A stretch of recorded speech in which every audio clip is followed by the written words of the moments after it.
and that is this concept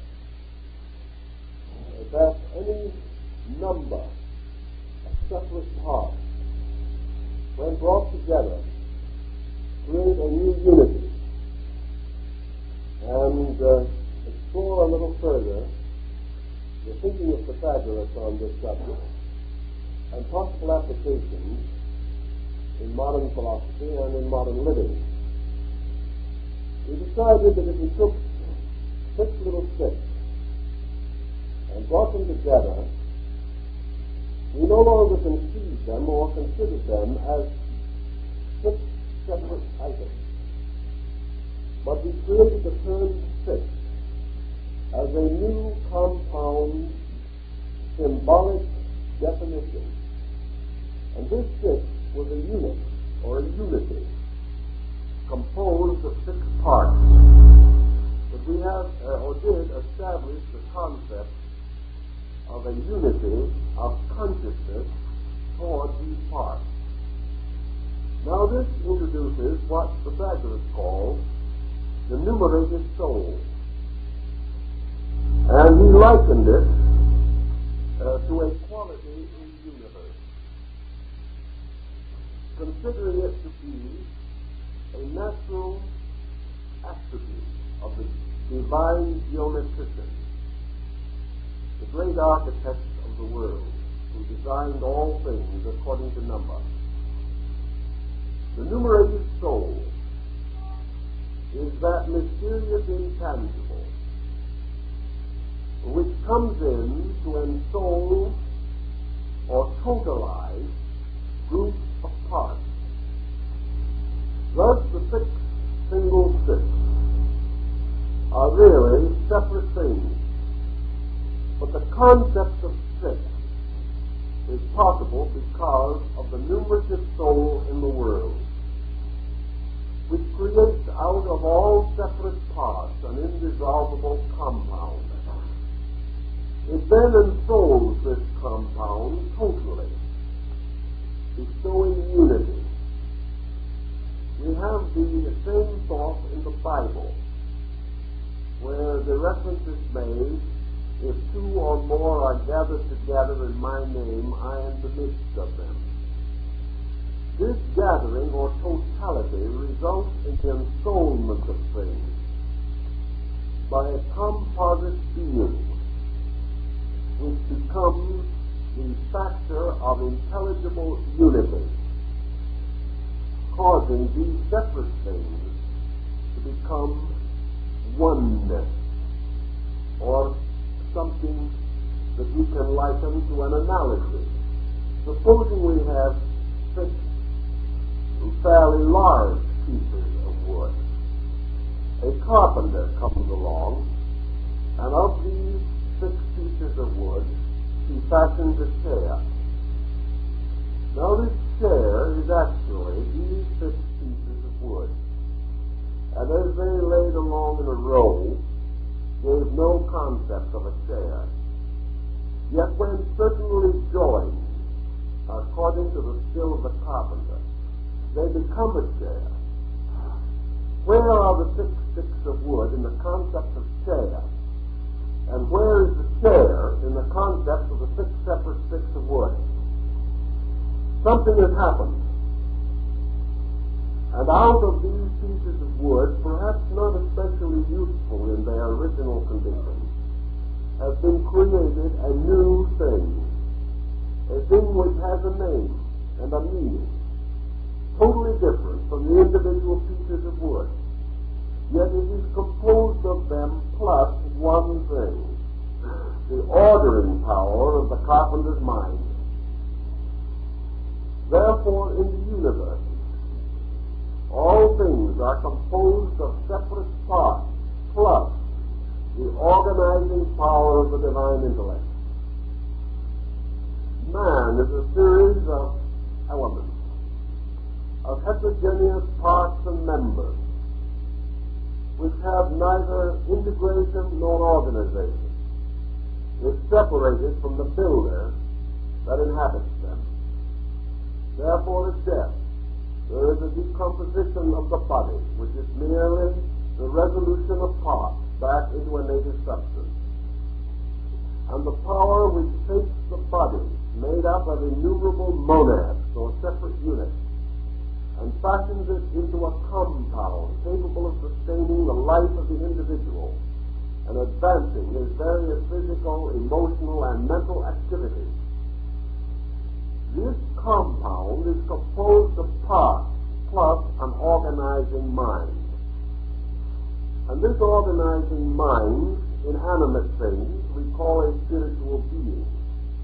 In inanimate things, Pythagorean called it the numerative soul, inasmuch as it was a quality of life which ensouled forms or parts. And Pythagoras carried this concept further in maintaining that as man variously extended his faculties and powers, adding to the totality of himself through growth, he immediately became a new unit and was ensouled by a new numerative power. Thus an individual who possessed three arts and sciences has a unity composed of these three as a rational being. But if through study he develops two more arts and sciences, so that he is fairly the master of them, then he has a numerative power of knowledge to the unit of five, and he himself as a total being is changed. If therefore to the 6 pieces of wood he added 3 more, the numerative soul of 6 vanishes, disappears, returns to archetypal dimension, and the numerative soul of 9 takes over with a new unit consciousness. The same is true in all the things that men do, for all forms in nature are aggregations of monads plus the principle of a numerative soul, which measures their qualities by their number, number having a strange and mysterious power, which we know today in science, frequently comes to our assistance in estimating, for example, the basic atoms or electrons in various elements, determining the nature of the element by the number of its monadic parts. Also, we determine sound by the number of its vibrations. We determine color by the number of its vibrations. And all things are therefore, in this way, numerative, or built upon the concept and principle of number. If to a certain color we add another tone, we change the whole of the color, creating a new color composed of a certain number of separate color monads. And for this new color we have a name. When we mix yellow and red together, we have a new name for it, orange. And orange is neither yellow nor red. It is a new color, a new concept, and is one of those examples which Pythagoras pointed out, namely that the geometrician of the universe abhors divided natures, and wherever 2 divided parts are brought together in any kind of an arrangement, a principle of unity or an aspect of the numerative soul takes over, creating always unity, creating always a new oneness, a oneness composed of parts. Therefore, we take hydrogen and oxygen, and we combine them, and we produce a new unity, which we call water. And in water, the mysteries of the hydrogen and oxygen are mysteriously hidden. We no longer recognize as 2 parts of hydrogen and 1 part of oxygen. We recognize only water. So water again, on the level of elements, is a compound produced by the numerative soul, which embodies or empowers totality, and creates out of all combinations a new and complete unification. Now this brings us then to the next one of these Pythagorean theorems, and that is the affirmative negational numbers and the negative affirmative numbers. Now this is a rather intriguing thought, because we can immediately get to a concept of something. Following the idea that one is unity, totality, and affirming what we have always held as ordinary thinkers, that God is one, and that God is totality. Therefore, we have the power to say God is one. This is an affirmative statement. This is therefore a pure affirmation, which means a positive statement of conviction, which is an affirmation. Always, therefore, unities of all kinds permit a positive affirmation. This is orange. This is God. This is a chair. These become positive. And therefore, all unities create the power of a positive statement of themselves, or an affirmative statement of totality. We have also heard, as I told you last week, that the Pythagoreans regarded the number 2 as a negative number.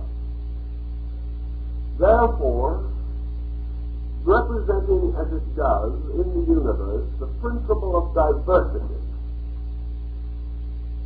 it signifies parts to which we have not attained the concept of totality. Therefore, if we wish to use the numbers to define God, we must use a negative affirmative. For we must say God is one, which is a positive affirmative. But we must say God is not 2, because we cannot assume division in the divine nature. We can therefore, in thinking of any number of parts, and using these parts, or any fragmentary existence in nature, in an effort to define divinity or first cause, we must always say in the negative. God is unlimited. God is not limited. We cannot say God is this part or that part. Therefore, we must say that deity is not this part or that part, but God is the sum of parts. Therefore, wherever the concept of numeration or totality come in, we can make positive statements of fact. But wherever we have division, and the reconciling or unifying or numerative soul has not bound them into a concept, they represent imperfection. And when we attempt to define the perfect, we may say it is either perfect, or we may say it is not imperfect. And when we say that it is not imperfect, we are then negatively stating that it is perfect. So wherever we observe phenomena, which is the observation of divided parts, we must say this is not totality. But wherever we preserve or perceive unity, we may say this is totality. Therefore, everywhere in nature, even on the lowest level of symbolism, whatever unities exist are elevated above disunity.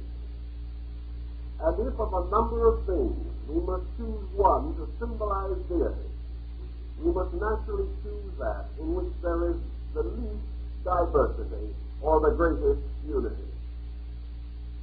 Pythagoras affirming then if this is true, pointed out that the experience of God in the universe of divided parts is bestowed by the numerative power in the human soul, which is capable of the experience of at least the theoretical understanding of unity, so that man from himself bestows unity upon those parts which appear divided. And if he is capable of bestowing unity, he is then said by both the Pythagoreans and the Platonists to have achieved the intellective power. For the intellective power in man is the power from within himself conceive a non-apparent but nevertheless real unity. In other words, the individual lives among strangers. And while he lives in a world of strangers, it means that the numerative soul within himself is inoperative. But when he comes to the conviction that these strangers are his brothers, that there is only one humanity, he may not see it, he may not be able to demonstrate it physically, but he has experienced it by the virtue of the numerative power within himself, which is the power to transcend diversity and to bring all things back again to a concept of unity.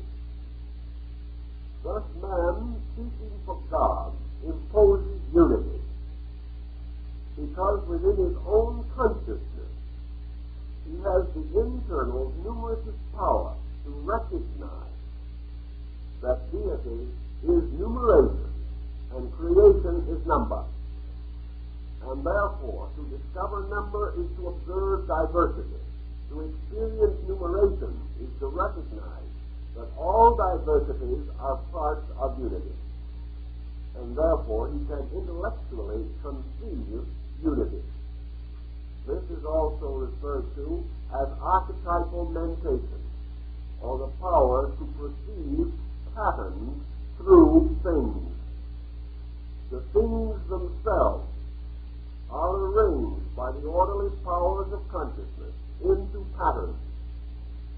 And the discovery of these patterns is a series of experiences in consciousness, which may be defined as apperception, or intuitive realization, or if extended to a sufficiently high level of experience, may properly be termed illumination, or a mystical ecstasis, which is the experience of a numerative power uniting all things inwardly and eternally, although they may not be so united when explored or examined by the sensory powers of man. This brings us again to another Pythagorean theorem, and that is the statement of the pentagram. Now, the pentagram, or pentalpha, as it was called by the Pythagoreans, was the symbol of healing. And Pythagoras is said to have worn upon his finger a ring ornamented with a 5-pointed star, this star being composed of continuous unbroken lines forming this pentagonal figure. Now, the 5, of course, represents the sensory powers of man. For the ancients recognized 5 operative sensory perceptions and 2 latent ones. The 2 latent ones, however, arising from the perfection or development of the 5 lesser.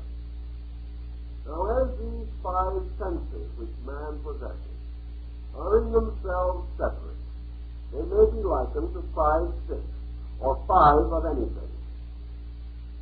But when they are united by the numerative power of the soul, they become a new thing. They become the pentagon, or they become the pentad, which is a unity. And when the faculties of man are united in this state of indivisible unity to form a new kind of thing, a new faculty, this becomes to the Greek the apperceptive faculty, which is born from the chemistry of the union of the five sensory powers, but is itself a sixth power, or one which is totality.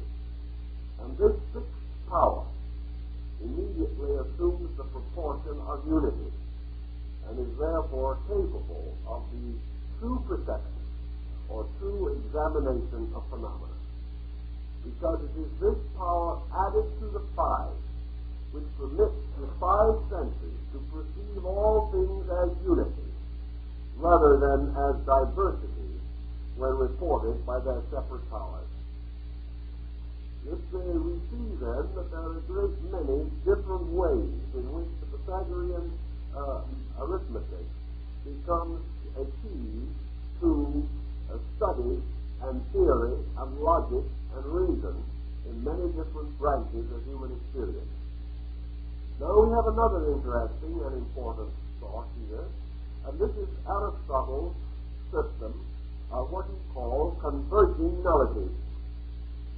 Now these terms are a little more dangerous by sound than they are by fact, so we just suggest that you pass over the terms, and I use them merely for convenience in reference, in case you should want to check with some standard work on mathematical philosophy. But the system of converging nullities is a very simple thing, in fact, and that is by use of fractions. In the use of fractions, you can arrive at 9/10 of totality, or you can arrive at 99/100 of totality, or 999,000 of totality, or 9,999/10,000 of totality.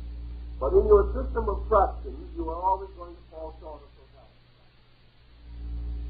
Now, the interesting point is that the further you carry this series of converging nullities, the nearer you come to totality, but you can never reach it. Actually, 9,900 is nearer totality than 9/10. And because 9/10 is only 90/100. And so on. But if you go into the most inconceivable sums that you can possibly imagine by this fractional process of convergence, you will still lack something.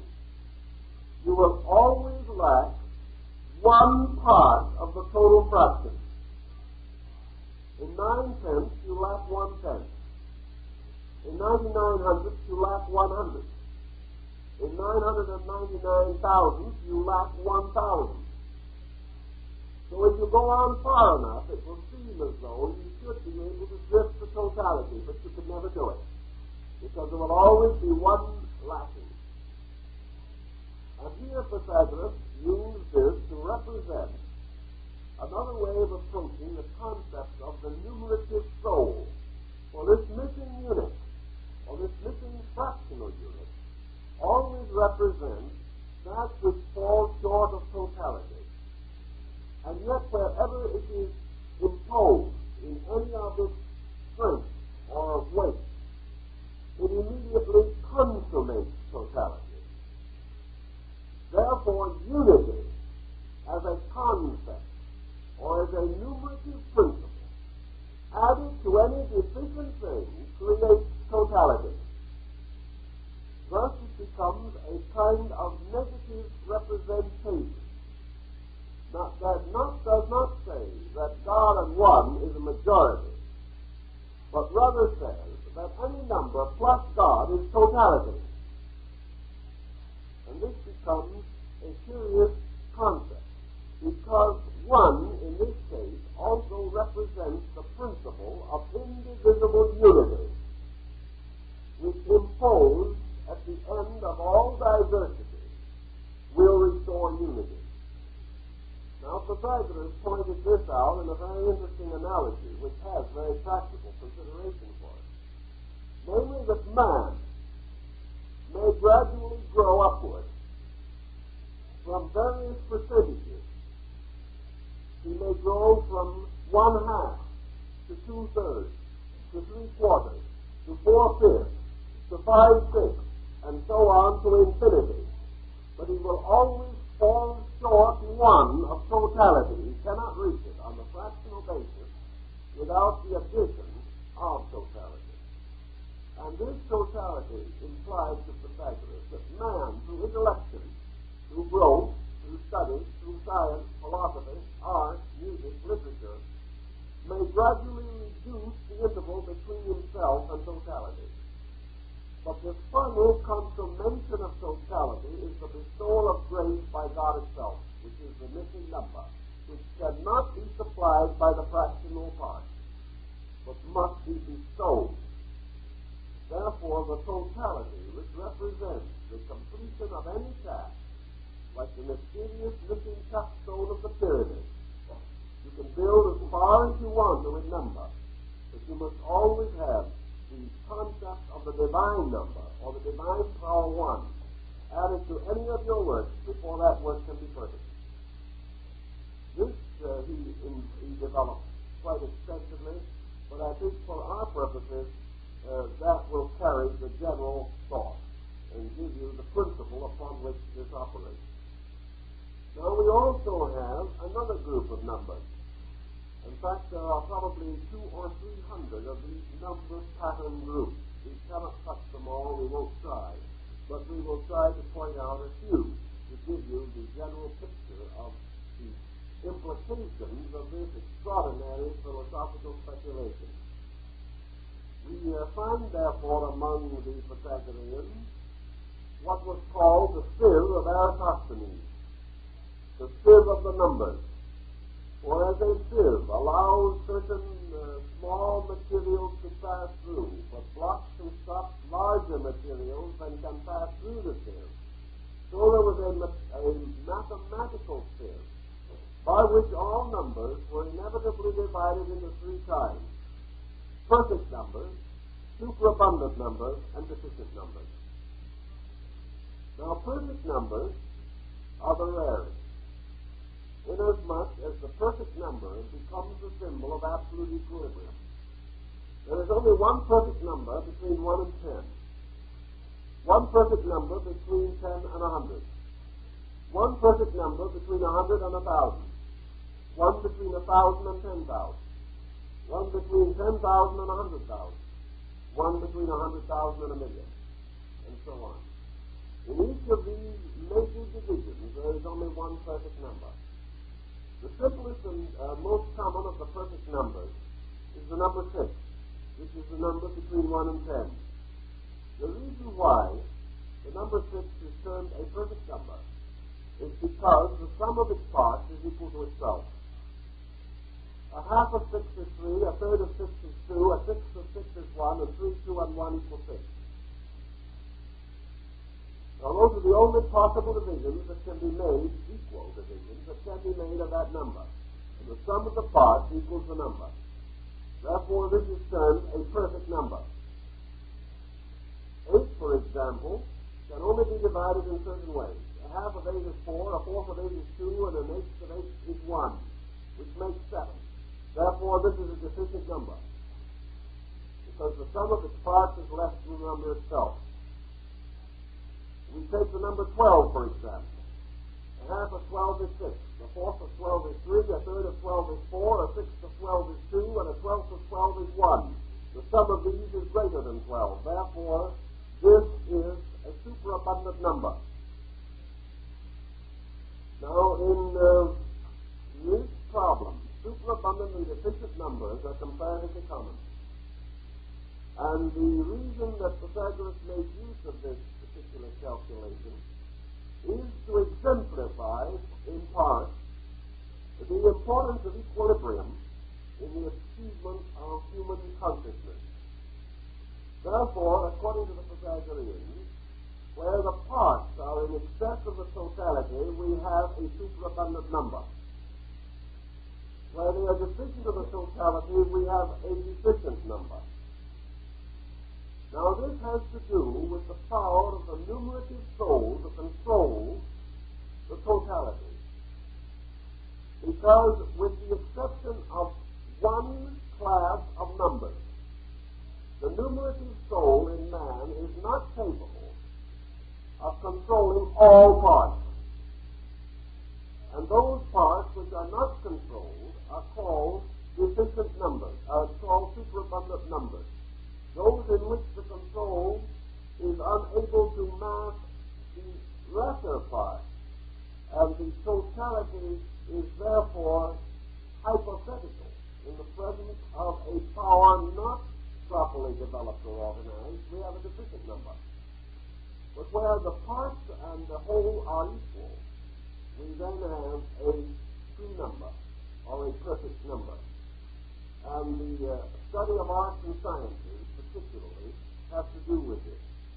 Because, for example, if the teacher does not know enough, he is a deficient number.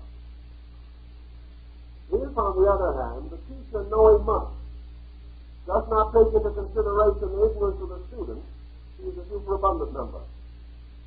Because the totality of what he has to give cannot be received. Whereas if the teacher and the pupil have a full and complete understanding, and the student receives all that he is capable of receiving, and the teacher judiciously gives that which the student can use, the result is a perfect number. Therefore, the relationship between man and the world, a phenomena, is here indicated. The individual who sees less than there is to see is functioning with a deficient numerative power. If he sees more than he can understand, and surrounded with wonders comprehends nothing, then there is a superabundant number, because his total integration does not permit him to understand that which he sees. There are hundreds of applications of the principle, but this is the basis upon which the concept was built. And, of course, each of the numbers involved in these patterns has its own significance. But that is a very big subject, because each one of these numbers is made up of a certain combination of numbers. And these, in turn, like the elements in a chemical compound, each has a distinct meaning. And from these distinct meanings, we have a great deal. For instance, the number 6, which is the first of the perfect number, is also in the Pythagorean concept the number of marriage, because it represents the basic unity of divided parts. The number 6 being the proper symbol of union, and therefore it is a perfect number, because it encloses or concludes a totality.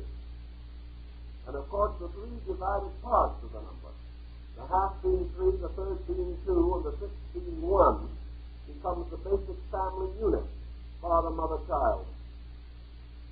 And the same number on the level of the universe is related to the days of creation, and the three equal parts, which total to itself, are the three persons of the Trinity.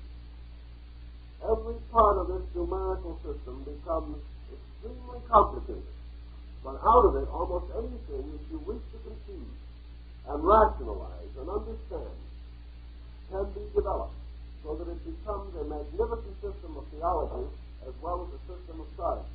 And that is one of the things we feel so badly about in connection with modern education, because the advanced books of Euclid are largely devoted to the great numerical speculations of Pythagoras. And yet these higher books of Euclid are not available to the average student.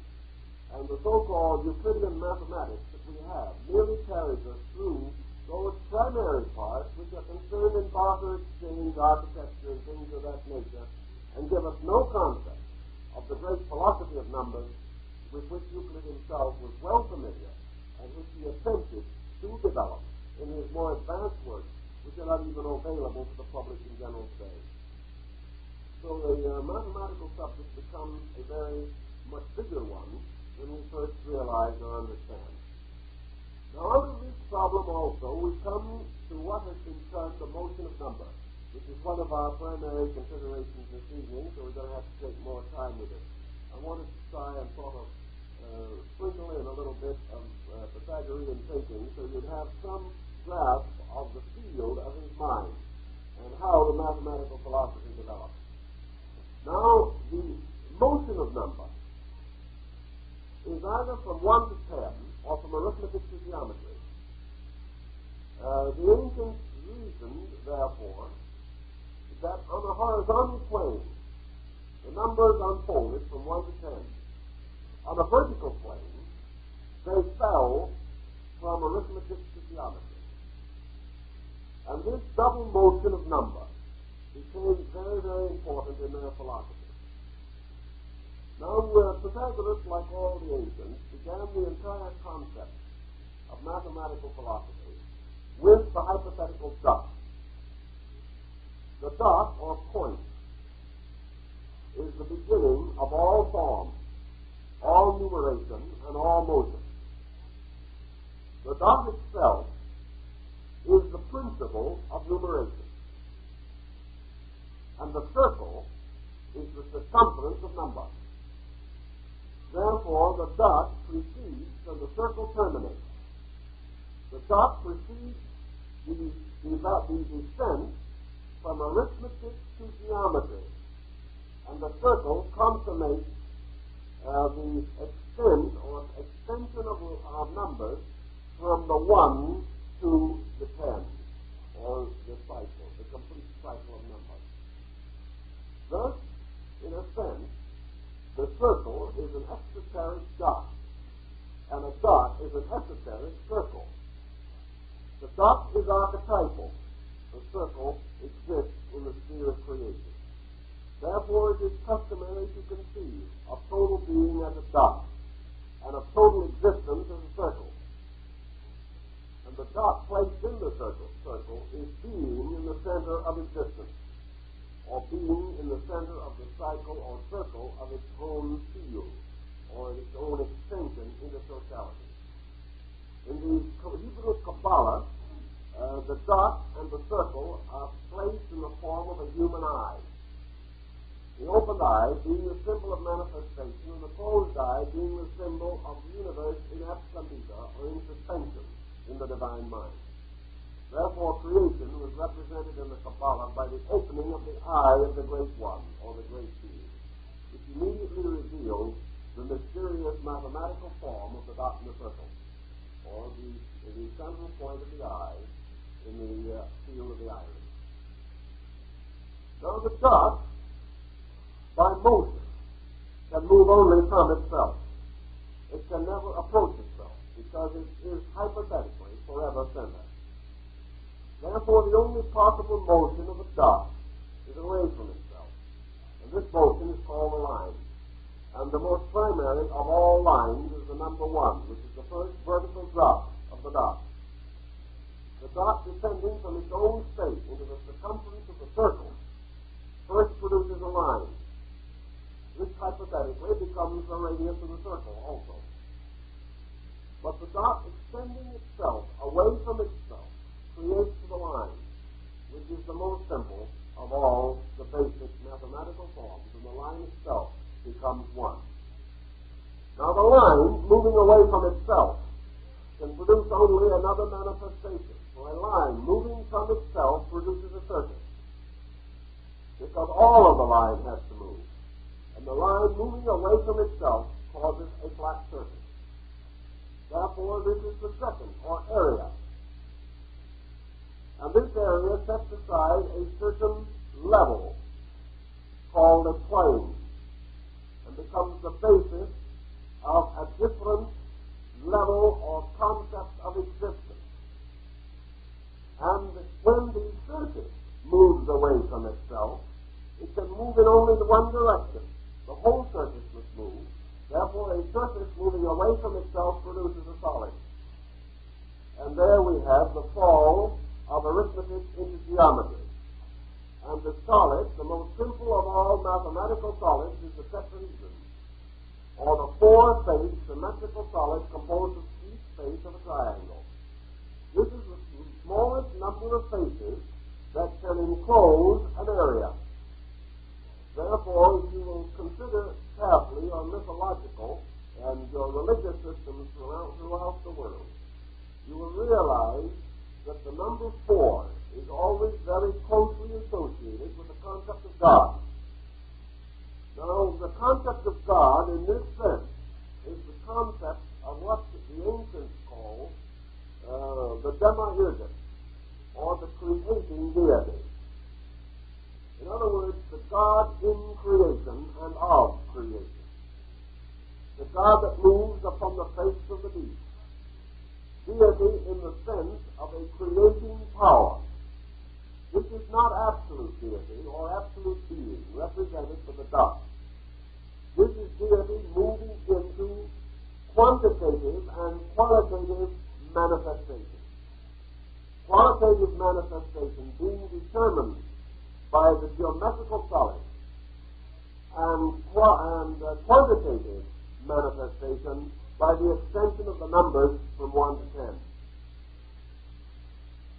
Now there is a large thought hiding in this pattern, a very large one, and it involves a number of very interesting and remarkable fields of research. For example, the number 4 is an even number composed of even numbers, 2 2s. It can also be composed of a 1 and a 3, which gives us 2 possible forms by which the 4 can be fashioned. Going back to our other theory that we just had, if we take 4, a half of 4 is 2, a fourth of 4 is 1, the sum is 3, which makes the 4 a distinct number. You have to begin to work these systems in and with each other.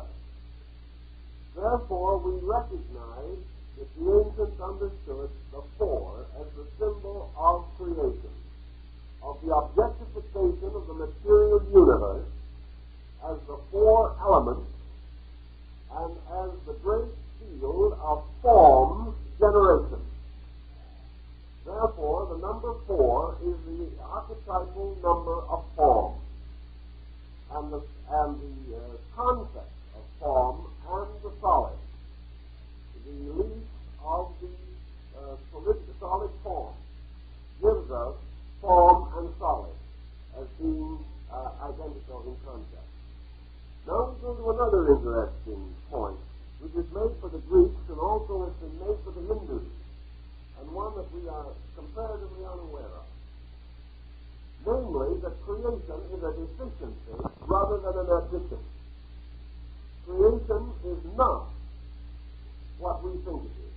Creation is the addition or the manifestation of the greatest solidity existing within the greatest density. Now, the dust, or space, is the greatest density, because space is absolute fullness. All conditions are less than that. Therefore, it is said in Egypt, and also among the Hindus, that when the time came to create the world, the Harmonian artificers, the Elohim of the Bible, took their knives and made holes in space, and forms are holes in space. And that is quite a problem, but it's an interesting one, because density is a greater and more enduring thing than solidity. A rock is more solid than the air around it, but the air is more dense than the rock. And space, which permeates the rock, permeates the air, and permeates everything, is actual, more real, more enduring, more substantial than the rock. The proof of that is that the rock comes into being from space, abides for a time, and will ultimately return to space again. Every rock that ever existed was once in space, invisible. And every form, every world, every planet, every solar system, which appears as a solid form, is a solidity emanating from density. And everything that exists is ultimately going to disappear again. And when it disappears, it passes from a state of solidity to a state of density. And when it reaches the state of density, it reaches the state of permanence, because density is eternal. solidity is not. Anything that is solid is a compound. And as Lord Bacon put on his own gravestone, all compounds shall be dissolved. Therefore, actually, ignorance is a hole in truth. It is like an opening or an empty place. Form is a hole in space. Because in form, eternity is privated. As the Pythagoreans say, the universe was formed by the divine power retiring from the circumference to the center of itself and leaving a vacuum. This would seem exactly the opposite. There are certain metaphysical groups that teach that we appear to be here, but we're not really here at all. And it would be rather embarrassing to realize or to have the thought that we're really holes in the air and not here at all. And we're not going to go to any such extreme as that, or anything of that nature. But qualitatively, the state of separate existence is less than the state of total existence. Therefore, every separate thing is inferior to totality. And as all created things are separate things, it is inevitable that their quality is less than that of totality. Therefore, they are a conditioned existence existing within an unconditioned state. And that conditioned existence is inferior to the unconditioned state. Therefore, in terms of exact definition, things are less than that no thing which is their common source. And things are not an abundance of things. They are a deficiency of things. And that is why you have to add them all together before you can get one. In other words, if we were positive beings, then if you added us all together, you would get many. But when we are deficient beings, it is necessary for us all to be added together to neutralize or compensate for the deficiency. If each individual was a plus in an atmosphere which was a minus, he would then be complete in himself. But as it so happens in the universe, if you add all existence together, the sum is space. Therefore, each existence must be less than space, or be deficient. This is one of the reasons why we fill up the vacuum by coming together. And when we have all come together, then we have neutralized and have created again the fact of space itself. This underlies the Buddhist concept of nirvana also, which is not the loss of something in the unknown, but rather the loss of that which is not in the totality of that which is. No thing then can cease, except in the sense of its return to its own totality. And because our sensory perceptions are incapable of the concept or vision or sensing of totality, that which passes from a fractional condition toward a unity passes out of the contemplative range of man, and therefore is said to disappear or to no longer have existence. On this theme, of course, you could do a great deal in the Pythagorean speculation. You could have really quite a holiday working with this phase of the Pythagorean mathematics. This brings us to another point that we have to dwell on for a moment, and that is the great symbol of the Pythagorean school, which was the Tetractys. Now, the Tetractys is a pyramid of dots, consisting of 4 rows of dots. The first row with 1 dot, the second row with 2 dots, the third with 3 dots, and the fourth with 4 dots. And these are arranged in the form of an equilateral triangle with the apex at the top. Now this system, or sequence of dots, according to the Pythagorean theory was the perfect symbol of the numerative soul of space, because within this design was bound up all the mystery of numbers, and the Tetractys itself was the totality which constituted the soul image or pattern. The Tetractys was the symbol of the perfect ensoulment of the number by archetype. And as it was equilateral, it could be approached from any direction. And because it was an equilateral triangle, it was 1/4 part of the pentagon, or four-sided symmetrical solid. The Pythagoreans used what was called the greater and the lesser Tetractys. The concept was later borrowed by the Kabbalists, who involved it in the structure of the Sephirotic tree, or the 10 mysterious blossoms from the tree of life, by which they represented all the world, creation, all the patterns of existence. Now, the total of 1, 2, 3, and 4 is, of course, 10.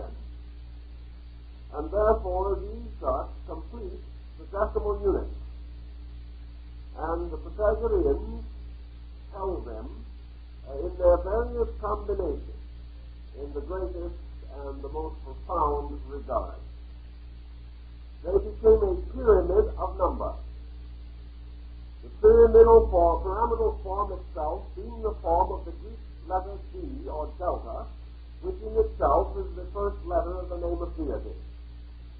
So that there was an additional importance in the form itself.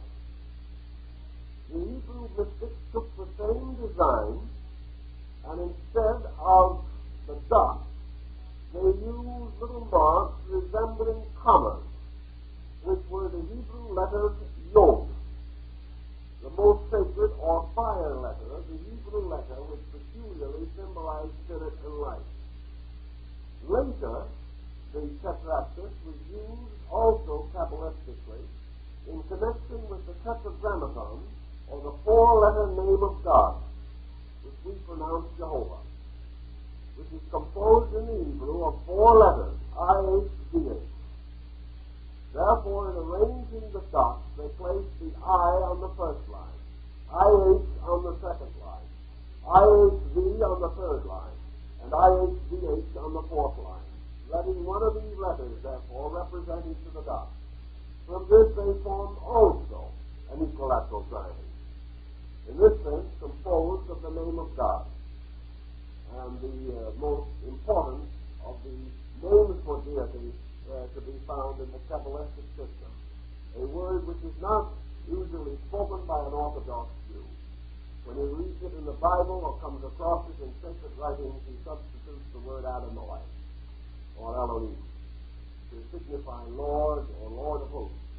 He does not use the word itself, because to him it is a sacred and secret name. The basic Hebrew alphabet is composed of tiny comma-like marks which are called planes. And in all probability, the original forms were taken from star groups. And these form the handwriting on the wall of heaven. And the Masoretic dots, or points, or diacritical marks, which were added, represented the motion of the planets through the signs of the constellations, thus spelling out words or giving new meanings to the consonantal groups.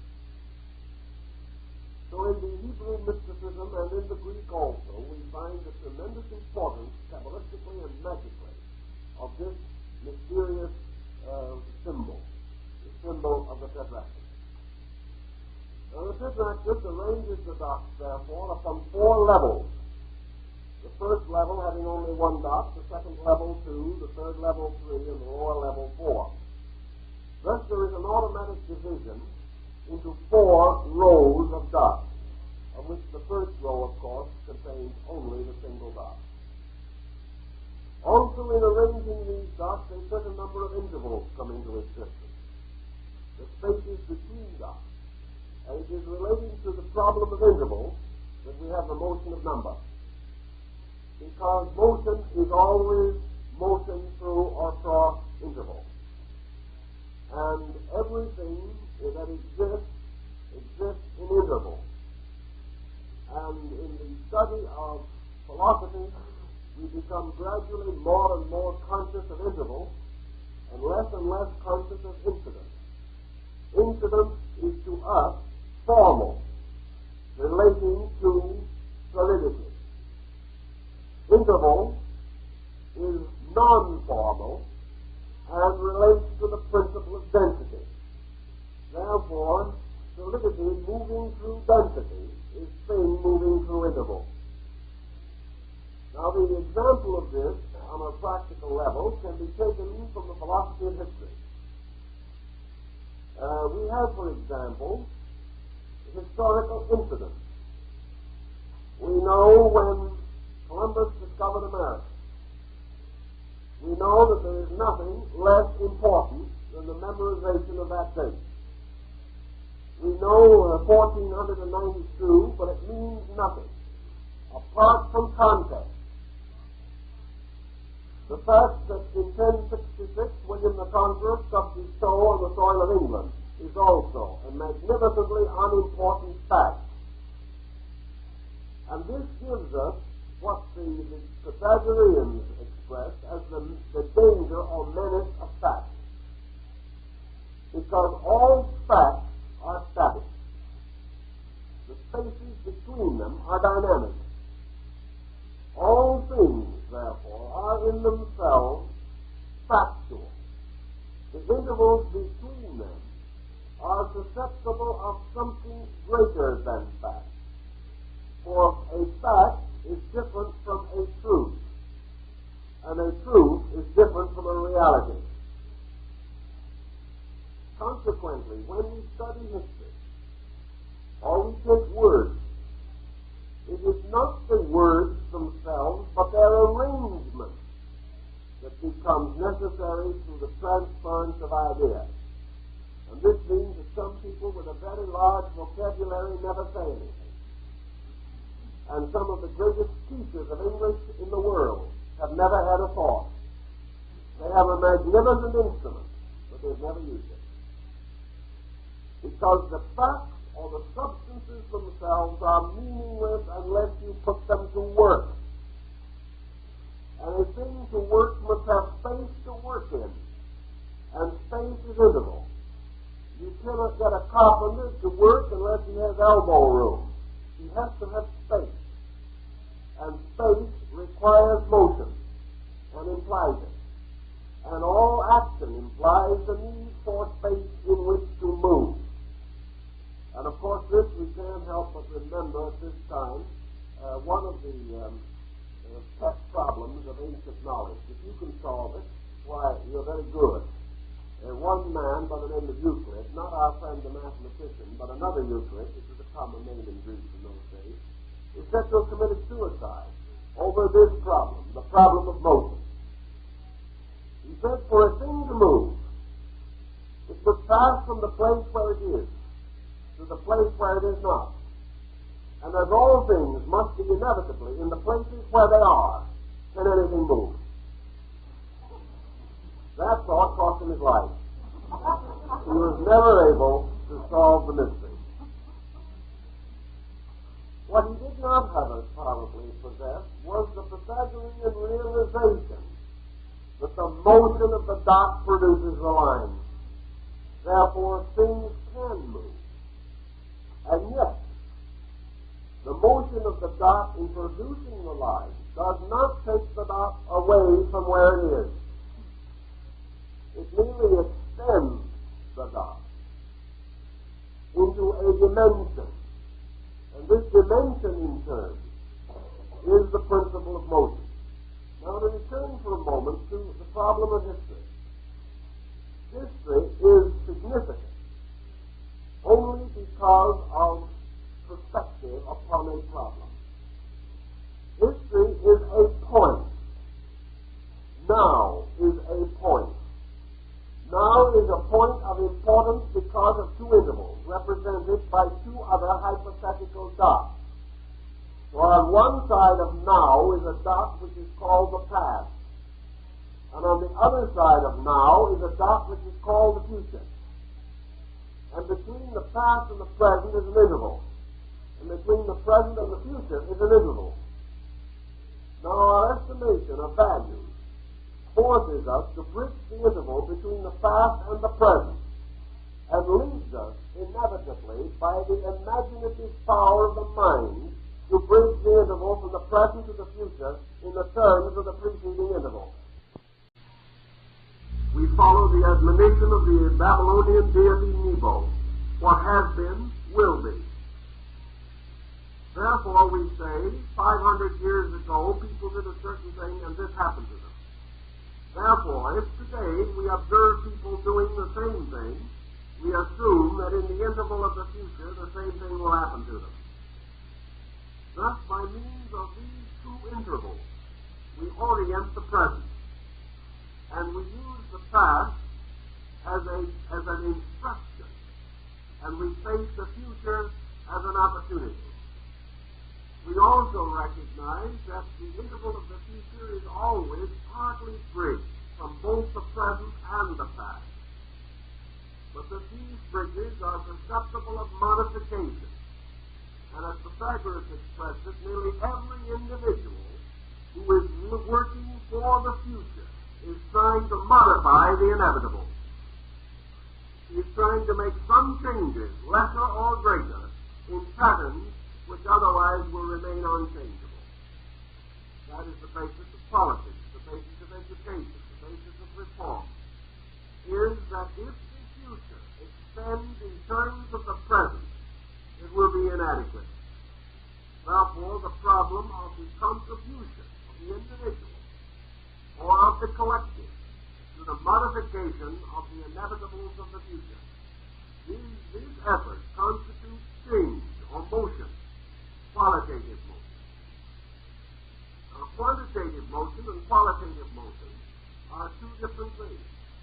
A thing which goes a mile on the ground achieves a certain quantitative motion. An individual who, being not intelligent, becomes more intelligent, achieves qualitative motion. For qualitative motion is in terms of improvement of quality. Quantitative motion is in terms of spanning of distances upon a level. It is therefore said that qualitative motion moves on an oblique line mathematically, and quantitative motion on a horizontal line. Pythagoras added that illumination or spiritual motion moves on a vertical line. Therefore, we have the spiritual life of man represented by a vertical, his intellectual, psychic life by an oblique, and his physical life by a horizontal. And in one of the old mystery systems of the ancients, it was customary to initiate the candidate by raising him from the horizontal to the oblique and from the oblique to the perpendicular. This symbolism is significant to some people. In the same concept, qualitative motion, because it is an ascending motion on an oblique, becomes the motion of the human soul or the human mind. We will find some more about that in the hypotenuse of the 47th proposition of Euclid, which we will take up in another discussion. But we have in that hypotenuse the three lines, the horizontal, the vertical, and the oblique. And in this we have the story of the life of man, the entire psychic field of human growth and progress. If, therefore, qualitative motion is upon an oblique, thereby all growth is an ascending arc or ascending line. This means that the circle of material activity is changed into a cycle of psychic activity, because a cycle is a spiral, and a circle is upon a circuit. Therefore, a spiral is an ascending circle. And Pythagoras taught that the soul of man is so constituted that it can never, under any conditions, repeat itself in anything. If it appears to repeat itself, it repeats itself with a certain qualitative interval. by which the circle has been changed into a cycle. The reason for this is that no individual, even though he walks the same road every morning, can be identically the same person in 2 different days. The individual who Monday morning very carefully follows a certain path and comes back and goes over it again Tuesday morning. The path is the same, he has followed it the same, but something has happened to him in the meantime. He is not the same person in every particular. During the interval, he read the newspaper. That was enough to change him, probably for the worse. During this period of time, he has perhaps made a new friend. He has read a new book. He has heard a new report. He has studied something. He has improved himself in some particular. He has made a new friend or lost an old one. Perhaps he's made an enemy. But he's going to learn even from that. He is not identically the same person. Because in the 24 hours difference, some change, some thought, some experience, even though trivial, must have occurred to him, by which the numerative soul compound of himself is different. And because the individual, always different, can do the same thing, but is himself never the same, Pythagoras used the spiral to represent a return to a similar point, but not an identical one. Because in the return, the oblique line of growth has resulted in a gradual ascent, even though it may be an extremely slight ascent. This is the basis of the entire cyclic concept of evolution as we have it in the modern world. So here we have the problem of intervals. And we have these dots in this tetractys surrounded by intervals. Intervals also are what the Pythagorean soul calls tonal interludes. Every single interval in nature has a tonal equivalent. Pythagoras pointed out that the difference in tones are not due to the essential substances involved, but in the case of a musical instrument, the location and placing of the frets. In other words, the intervals on the same string create different tones. Therefore, you may have the diapente or the diatessaron according to the placing of the frets upon a string, and the length of the interval between the frets determines the tone, and not the fret itself nor the string. Therefore, in the Pythagorean system of astronomy, the music of the spheres was not based upon the concept that the planets had tones, but that the intervals between the planets were tonal.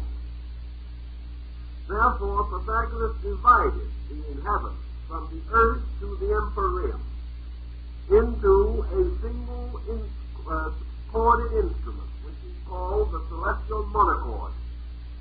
He placed the frets in the locations of the planets, and then declared that the intervals between these constituted the basis of the sidereal harmony.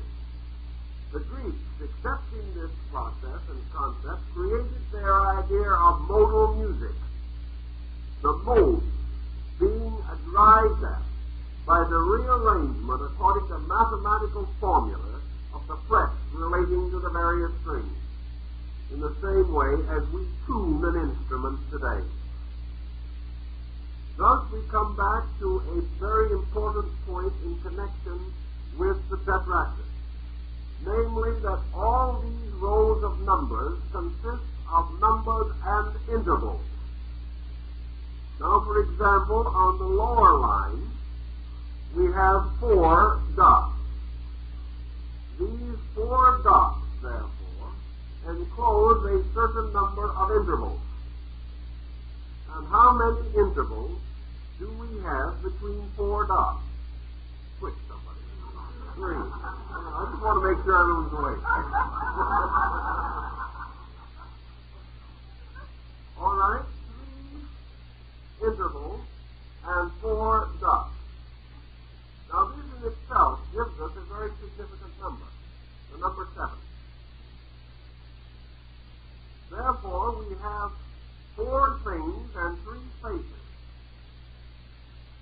constituting a septon. Now, if we, for instance, want to go into the old symbolism of Freemasonry, we remember the Master Mason's apron, which consists of a square into which falls a triangle. Here is the septenary. Now, in this septenary also, we can go back to our ancient Hindus and Babylonians, who, placing a pyramid upon a cube, declared this to represent the entire structure of the world. 3 constitutes the divine number, or divine number of equilibrium. 4 constitutes the number of forms. Therefore, within the 4 dots of form are 3 intervals, or spiritual interludes. And these constitute what the Pythagoreans call consciousness, intelligence, and force. They are all intervals, or interludes. They are energies invisible. They are the field in which the 4 dots operate. Therefore, the 4 elements are held together by 3 spiritual powers, which are termed binders, or are termed the materials or substances necessary to the manifestation of these dots. Now comes a very nice question. We don't have to go out and follow Euclid to commit suicide over this, but we do have a delicate issue. What happens to the intervals if you take away the dots? That's what an English cricket player would call a sticky wicket. Now, what do we do about this? If we take away the dots, the intervals are lost. We can't take away the intervals. If we take away the intervals, the dots merge together, because they are held apart or exist separately because of interval only. So if we remove one of those dots, we remove with it one of the intervals. Therefore, we come to another very interesting thing, a problem that has been asked many times on another level. If you were out and if an explosion occurred where there was no one to hear it, would there be any noise? That's one of the very, very old questions, and that's been subject to a lot of analysis. The question then, of course, remains as to the meaning of the thought or concept of noise. If by noise we mean only that which is the result of certain vibrations of the eardrum, there could be no noise if there was no eardrum. But there would still be a vibratory circumstance of some nature, whether anybody heard it or not. But it would not be sound unless there was an ear to hear it. Now, we have the same problem in connection with dots and intervals. Energies could not manifest unless there were forms through which they could express themselves. Therefore, the moment you take away a number, you remove all of the manifestation of the intervals contained within that number. You also will discover, as you proceed, that the intervals are always one less than the number. And therefore, that in all these various problems, you always have an interesting situation. If your intervals are even, your numbers will be odd, and so on down through the entire problem. And as you have in your odd numbers, your positive numbers, and in your even numbers, your negative numbers, there are certain compounds in which intervals are positive, and other compounds in which the objects or the numbers are positive. This again opens a very large field of Pythagorean speculation. But we are dealing primarily with the recognition that all patterns of number release into objectivity measurable intervals, which cannot be measured until numbers are established. The moment you establish 2 dots in 2 places, you can measure the interval between them. Take away one of the dots, the interval remains but becomes immeasurable. It becomes one with eternal intervals the moment your boundary is removed. That's therefore you can measure an interval between things, but not an interval between one thing. Because the interval between one thing and totality is always the same. It is essentially immeasurable. Therefore, where two or more things come into manifestation, separate interval comes into existence, and Pythagoras called interval individuality. And this again becomes quite a stimulating thought, because individuality for its existence requires the number two, because it must have boundary and interval. And within an interval between the two dots of the Tetractys, individuality can exist because the relation of the two dots to each other can be changed. And because of that, individuality can be infinite and still measurable, in the sense of infinite number of possible association of the two dots. But that association is arithmetical because it is on a level or on a line or on a plane. No matter where you place the two dots, a line between them is a hypothetical horizontal. Therefore, there can be no dimension beyond the dimension of the line in the connection of any two dots. Consequently, the entire concept of this interval is interval on a surface, because actually the two dots can be the end of a line. And hypothetically, a line connecting them has these dots for an end, for n. Thus, however, if we have duality, this duality as two dots captures and holds an interval, and this interval becomes individuality and measurable. Removing one of these dots restores unity, and the moment unity is restored, individuality becomes immeasurable. Therefore, there can be no individuality in unity, per se, because unity cannot limit anything. The moment, however, you place a line between one dot and another, that line becomes an imaginary radius of a circle, and the interval becomes the radius of the circle of individuality. This is developed along the concept which Pythagoreans held, that the moment you establish the consciousness of identity or unity, you destroy the illusion of interval. Therefore, the achievement of total unity destroys the interval between self and eternity.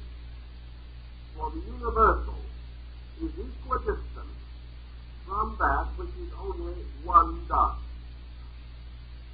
But it is divided into a hypothetical interval plus another interval, where another dot is introduced. For example, if you have two dots and infinity, you have two intervals. The interval between the two dots, measurable, and the interval between one dot and eternity, immeasurable. Therefore, you have what is called measurable and immeasurable intervals. Measurable interval carries with it the entire intellectual life of the individual.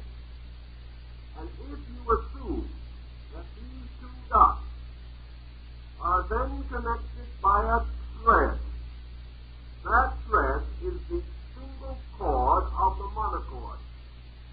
And wherever two dots are established, the thread can be extended between them. The interval can be considered an octave and broken up into a group of harmonic and inharmonic intervals, so that the intervals between the dots, regardless of its hypothetical length or shortness, becomes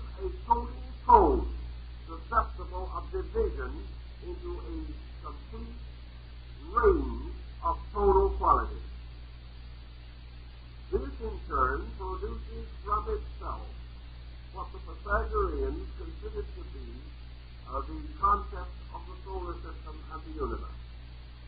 For the universe consists primarily of that which bridges primary intervals, which is the establishment of the two dots. Now, these two dots are subservient to and inferior to unity, because they are halves of the principle of unity. But between these unities, these halves of unity, or divided parts, is an interval which can be mathematically cut, either by what is called the equal or the unequal cut.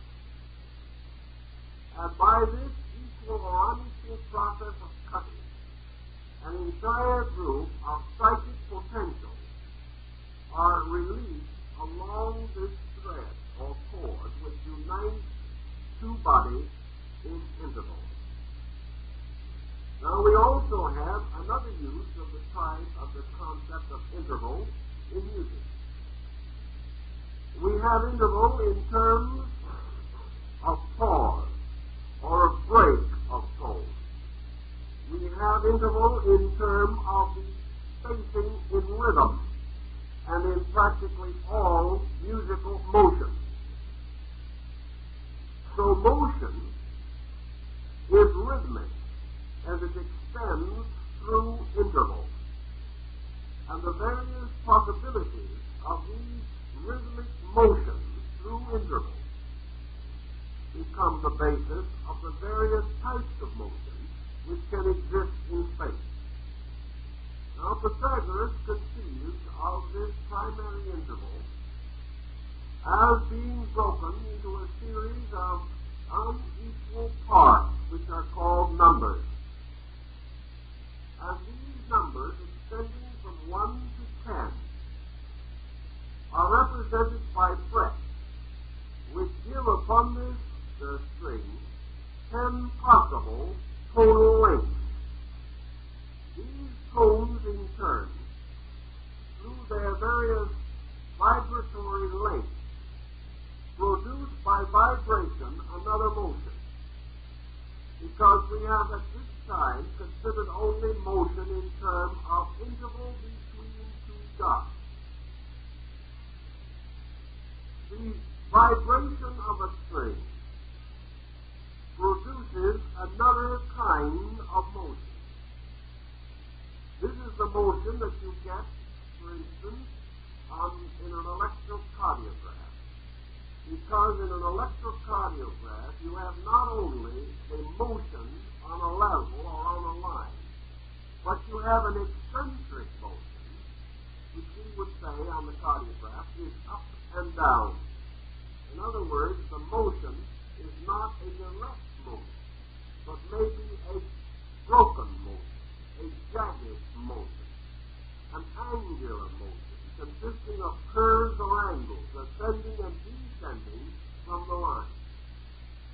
If we could see, under very powerful magnification, a string which is sounding, we would observe that this string is moving back and forth on its own axis, that there is an ascending and descending arc on each side of the string in motion. Therefore, we develop in the concept of motion not only a motion from one place to another, but an up and down motion, or a motion crossing the original line of motion. This, according to the Pythagorean system, was very, very important. For just as the individual learning to write may first draw a line, then make upper and lower lines from this, achieving an irregular motion.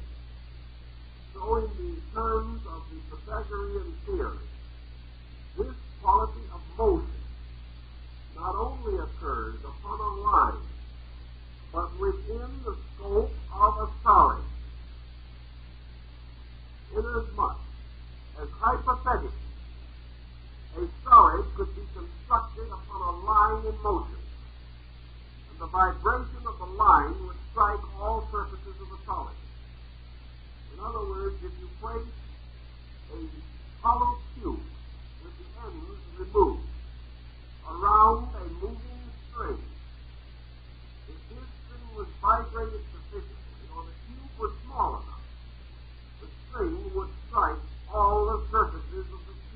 are in motion. I hope that point is clear. I'm trying to make it. But in other words, your string is moving in a variety of directions in the process of vibration. The motion is very slight, but nevertheless it is true and real, whether we can see it or grasp its import or not. Those of you who saw Fantasia, the motion picture, will remember that Tetractys, in one part of the picture, created some diagrammatic representations in light and color of the motion of strings in a musical instrument. This is the type of thing which we are trying to call to your attention. Namely, that this vibration requires not only surface motion, but requires motion with depth and dimension. And therefore, that motion inevitably leads from surface to solid. And that all motion gradually develops polarity and becomes a solid field. Moving things become solid fields while they are in motion. This is an important point because in modern research, the motion of space and the motion of the continuum is causing us to contemplate that in the solid intervals of this vibratory motion, there may be other complete orders of life besides the ones that we know.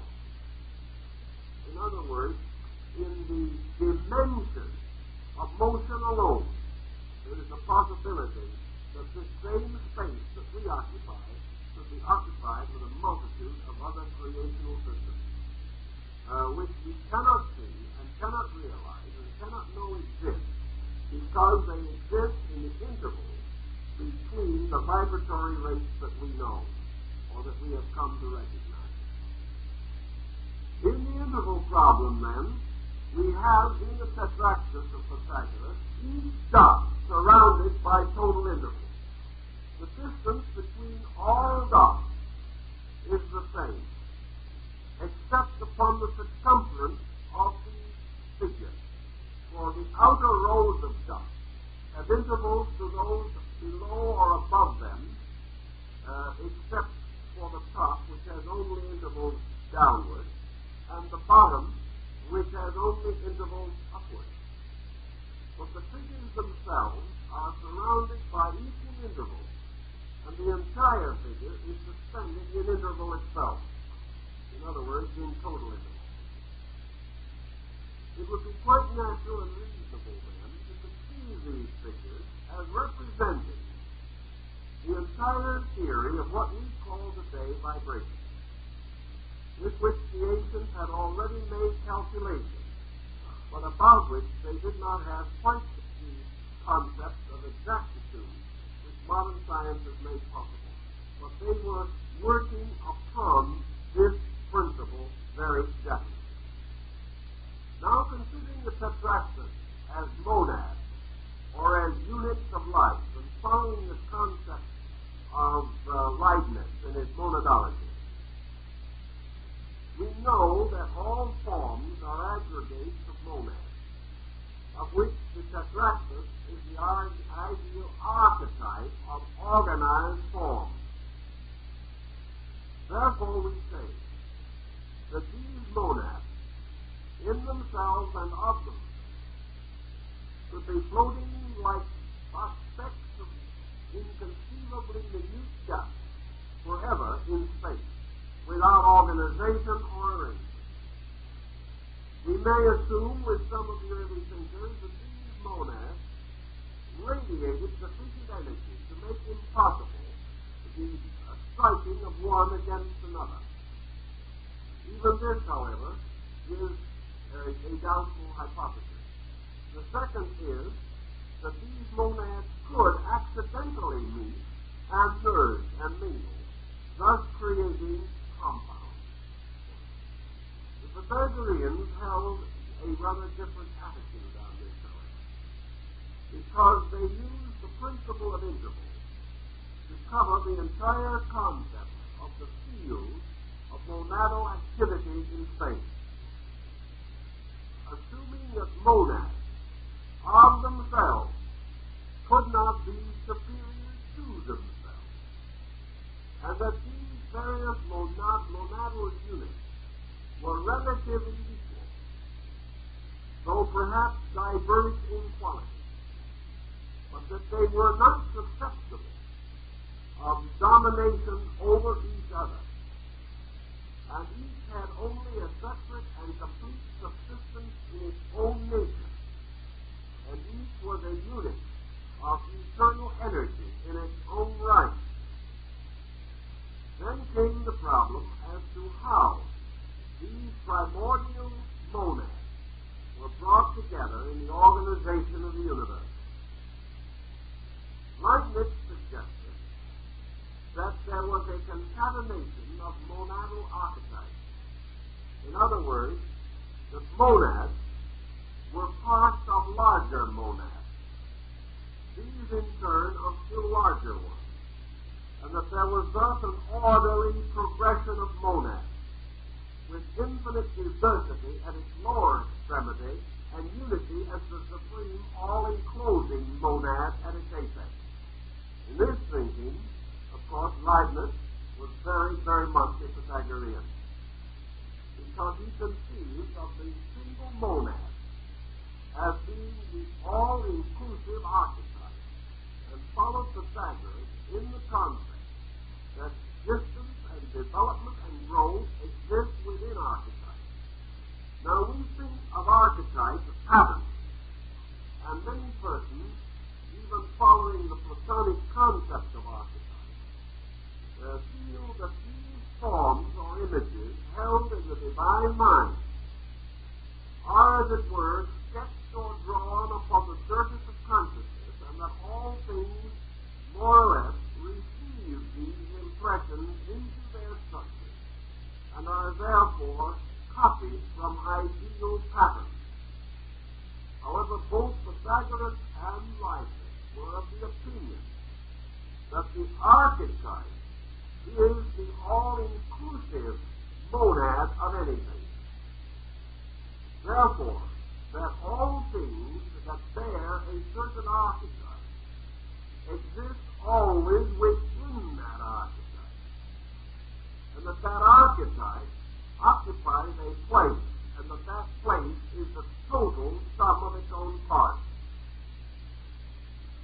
Thus, all forms of life that have an existence under pattern are within the pattern.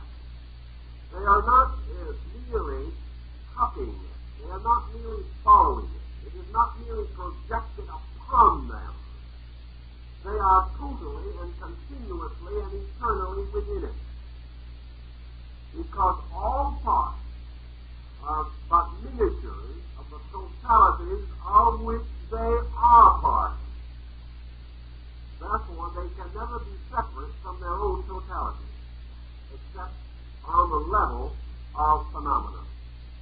On the noumenal level, they cannot be separated.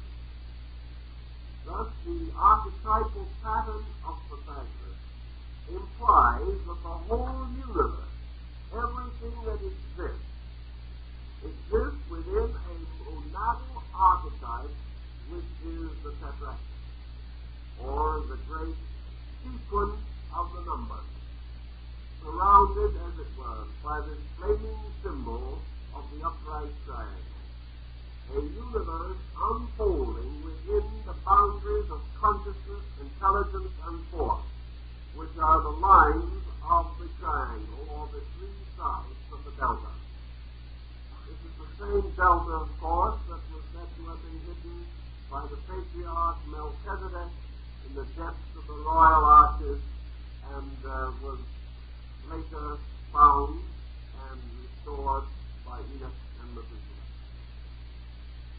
Now in the Tetractys we have also a number of numbers that we must think about.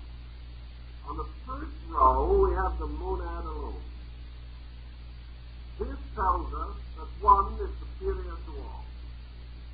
told you before that Pythagoras did not regard the 1 or the 2 as numbers. But the 1 and the 2 are placed in the archetypal form. For the archetypal universe itself has as its archetypal pattern or rule diversity within unity. 2 is the archetype of diversity, but is subservient to and inferior to the archetype of unity. Therefore, the principle of diversity has half the power of the principle of unity, because it is a divided power. And in Pythagorean division, that which is divided loses according to the ratio of division. Therefore, division or diversity can never be equal in strength to unity. If it was equal or could be superior, it could destroy unity. But it can never destroy, because in a state of division, things can never have the strength of unity. And in order to achieve that strength of unity, they must annihilate their own diversity. And the moment they do so, they are unity. Therefore, the concept of the rebellion of the rebellious angels in the Pythagorean system, evil can never triumph over good. Because no matter how strong it can be, evil can never be more than 1/2 the strength of good, because it arises from diversity. And is a result of never being equal to good. It can only equal unity by reconciling its own division. And if it reconciles its own division, it is no longer division, it is unity, and evil ceases. Evil, therefore, is division. And if the division is destroyed or removed, then unity alone remains. And this brings us to a very interesting phase of Pythagorean thought, which is the similitude and dissimilitude of number. All numbers in any level have a similitude to similar numbers in all other structures in the universe. Therefore, numerically, there is a similitude in the numerative soul between 11 elephants and 11 mice. The similitude lying in the number 11, which is a totality and a concept. This does not mean that they are identical, but 11 of anything will have the principle of 11 in common. Always, therefore, things are of their own similitude. All unities, therefore, on any level, have a similitude to reality, to deity itself. All division on any level has a similitude to division in principle. And it is the rule of division that it can never have the same power that unity has. Diversity can never, therefore, overwhelm or overcome the principle of unity. One of the examples of that is that diversity is separated by the primary interval, which we said is intellect. That is the reason why you can have 500 different denominations of one religion.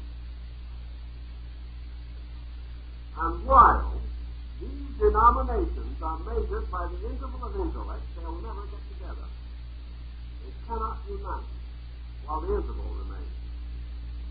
For this reason, Pythagoras said that two wrongs can never unite and become one wrong. Because the moment they united, they would be good. They would be God again. Therefore, two rascals can never have the same fraternity that two good people can have. it is impossible for diversity ever to win. It is impossible for corruption ever to win. For diversity, by principle, cannot unite with itself. Therefore, the thieves cannot get along together. And they found out in Cicero a number of years ago that if you just left the racketeers alone long enough, they'd kill each other and save the government considerable expense. Of course, they might get a few honest citizens in the interval, but ultimately, people who have those characteristics will outwit each other, will prey upon each other, will injure each other, and ultimately destroy each other. Therefore, no amount of wrong pieced together can ever become a unity. Therefore, it can never be a dynamic. It must always be a static. No matter how much wrong there is in the universe, it can never in substance equal one good. On the other hand, good, one, symbolizing truth, reality, wisdom, is compatible with unity everywhere. Two truths uniting become one truth. Two errors can never unite. Therefore, regardless of everything that happens, growth is the inevitable union of realities and the impossibility of the union of unreality. Therefore, we may see what appears to be advantageous coalescences of despots.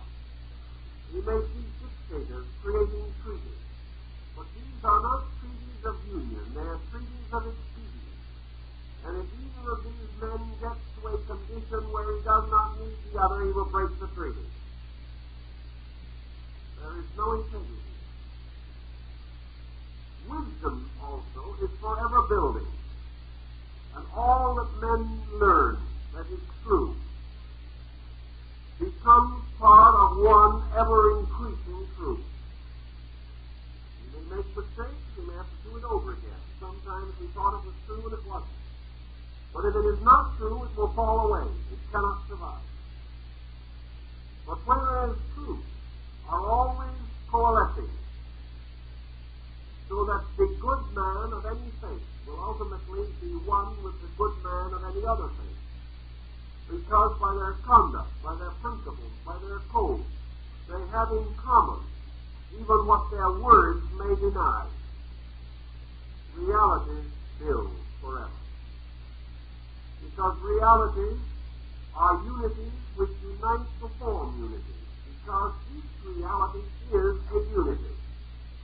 But each unit of error is itself a diversity, or a duality. So all realities become or are by nature one. All error is by nature two. And it is interesting that Pythagorean in his thinking should assign the word science to the number 2. Because he pointed out that science requires for its existence 2 doctrinal intervals. And without this, it is immeasurable and unknowable. Because science cannot function without comparison, without weighing things against each other, by a period or process of criticism, by the estimation of the action of phenomena upon phenomena. It can never arrive at a conclusion from a single monad. It must always use comparative powers for the determination of its findings. Therefore, it can extend itself over an area and can make the interval between the 2 monads as great as it may conceive. But in order to exist as a science, the scientist must have 2 objects, at least, upon which to function. He must say, this is small,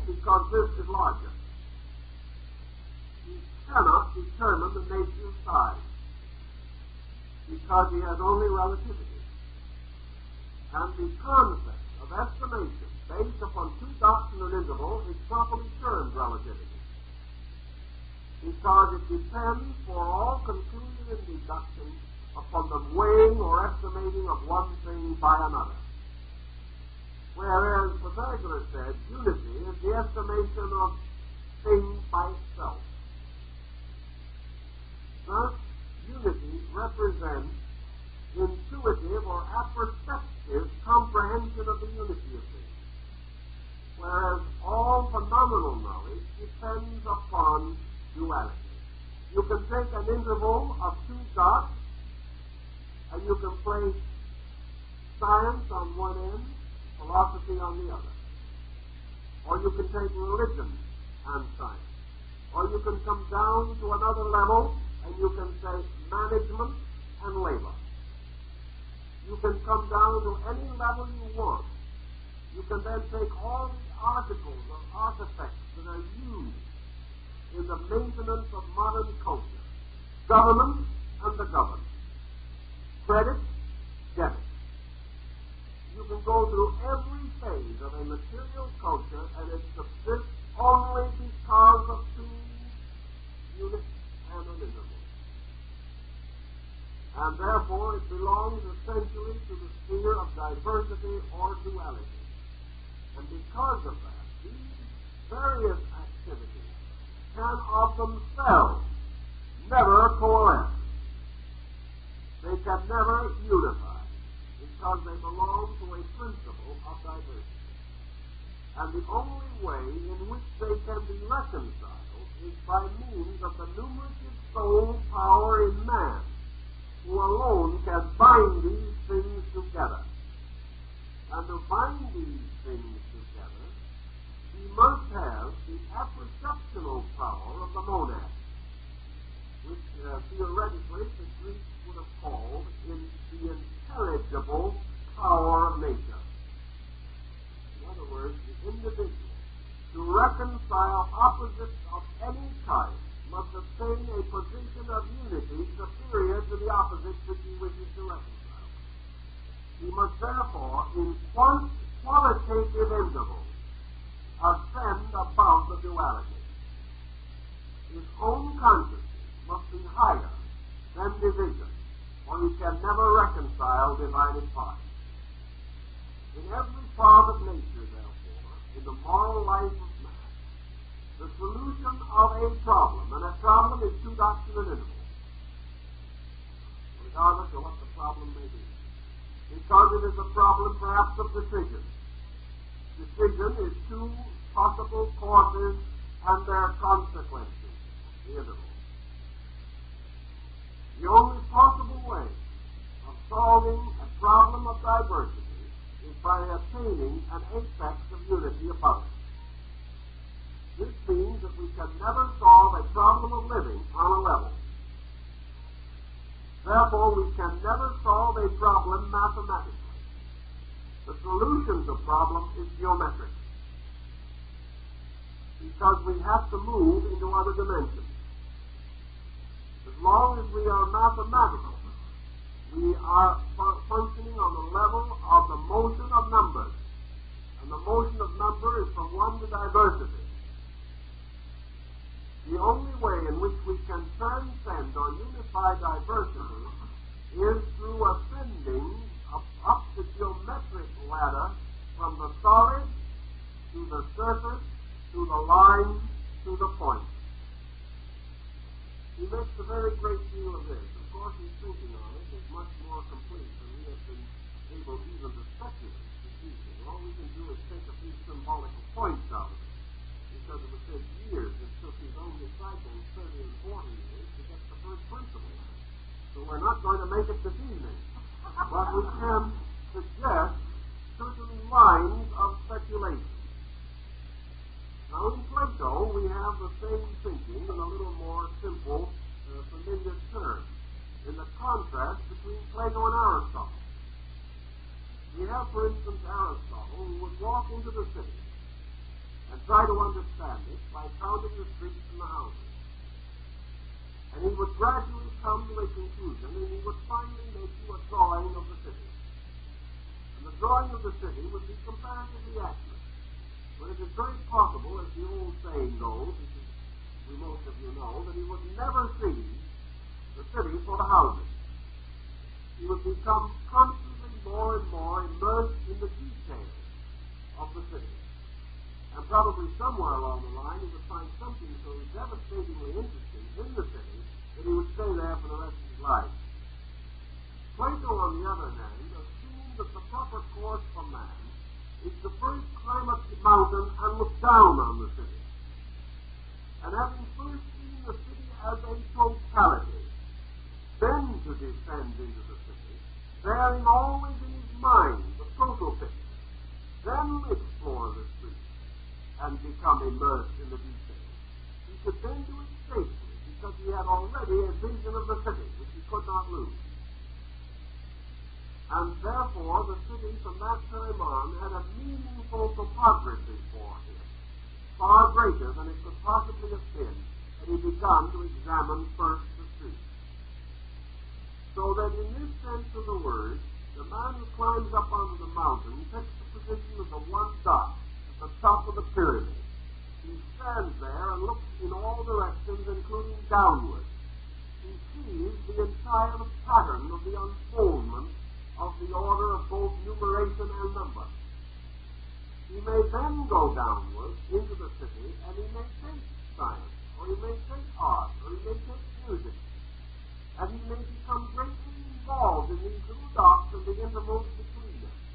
But he still has within his consciousness the recognition of the archetype of totality. He has seen the whole picture. He has seen the city. Therefore, he is not going to lose sight of the city and become hopelessly bogged down in some detail. Now, he may assume, Aristotle probably did assume, that no individual could master all of this tremendous picture. Therefore, he could spend his life studying one of the intervals between two dots, and that would be the most he could hope to accomplish. Here, however, Pythagoras would have corrected him on this point, that regardless of whether he knows it or not, he will never be able to understand the interval between two dots until he understands the whole picture. Therefore, his study of any particular thing inevitably depends for its accuracy, for its certainty, for its reality, upon the total concept. Therefore, the study of diversity without an apperception of unity will lead to materialism. Because this means the exaggeration of the significance of parts above that of totality. The individual who spends all his life picking up Abyssinian or Babylonian robes is quite certain that history began and ended in Babylonia, and that the most valuable of all possible activities is turning the soil and finding these little cylinders with the name of some ancient king cast and carved into the surface. When he finds one of them, he is happier than the Texas oil magnate who has discovered 10 new oil wells. This little cylinder becomes his life. Now he becomes what might be termed an authority on the subject. But being an authority on it, he is still completely uninformed on the essential reasons not only for life, but for those little roles that he himself is handling. He will never understand the Assyrians or the Chaldeans or the Arcadians until he understands their relation to the various intervals which make up the complete field and are enclosed within totality. He will never realize the lesson of a civilization until he is aware of the grand motion of civilization. He will never have any true elevation of himself as being. He will never gain the experience of unity in these things, which is necessary to make them meaningful, if he remains hopelessly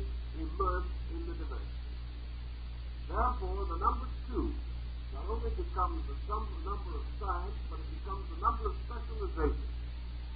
It becomes the number of all involvement by which man enters into a competitive relationship with himself, with others, or with knowledge. And the understanding of this and the correction of the interval through the reestablishment of the total concept of unity is the rescuing of the monadal power of the archetype, or it is what is called, what we call, the numerative soul, or the soul which orders things and reduces all numbers to their part in unity. A very large and important concept.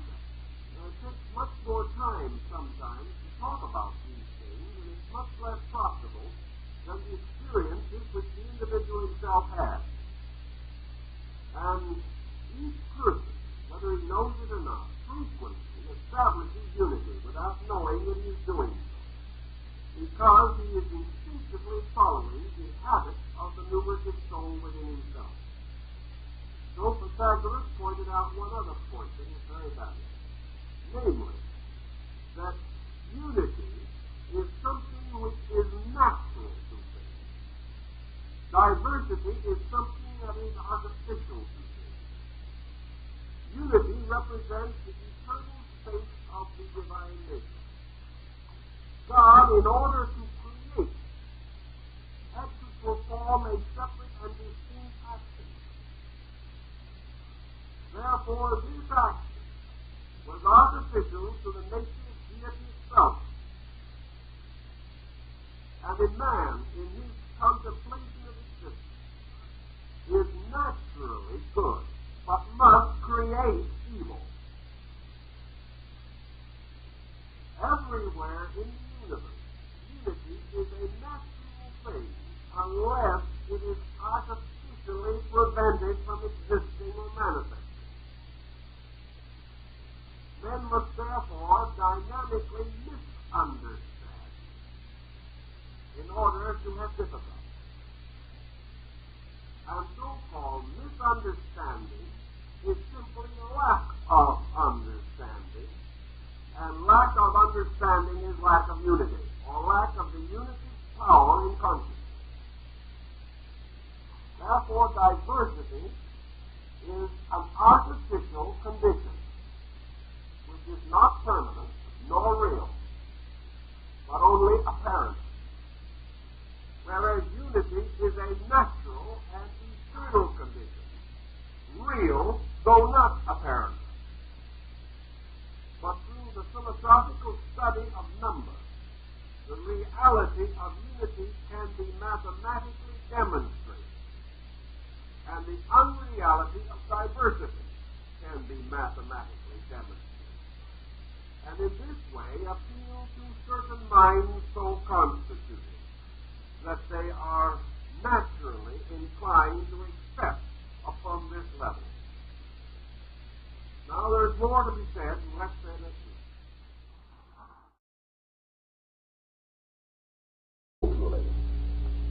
Bestowing unity. We have the same thought in the Bible, where the reference is made, if two or more are gathered together in my name, I am in the midst of them.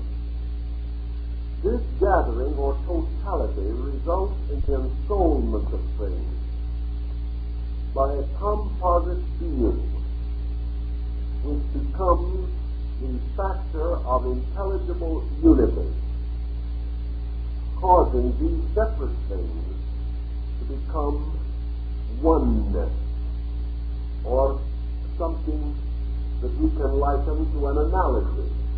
Supposing we have 6 fairly large pieces of wood. A carpenter comes along, and of these 6 pieces of wood, he fashions a chair. Now this chair is actually these 6 pieces of wood, and as they laid along in a row, gave no concept of a chair. Yet when certainly joined, according to the skill of the carpenter, they become a chair. where are the 6 sticks of wood in the concept of chair? And where is the chair in the concept of the 6 separate sticks of wood? Something has happened. And out of these pieces of wood, perhaps not especially useful in their original condition, has been created a new thing. A thing which has a name and a meaning, totally different from the individual pieces of wood. Yet it is composed of them plus one thing, the ordering power of the carpenter's mind.